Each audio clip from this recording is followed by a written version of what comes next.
Hey Non-Techies, this is Jess from Non-Techie HQ. In today's video, we will go over where to find your collaborator request code in Shopify. First, we will need to log into a Shopify account.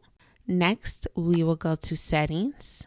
From settings, we will go to users and permissions. In users and permissions, you'll come down to collaborators and you will find your code here.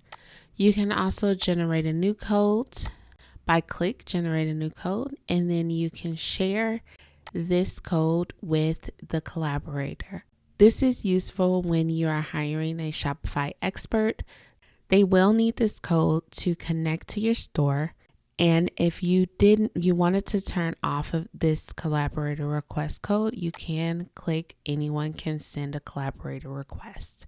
By default, Shopify has added this collaborator request code to ensure that shop owners do not receive requests from collaborators to give unauthorized access to their store. So this is where you find your collaborator request code in Shopify.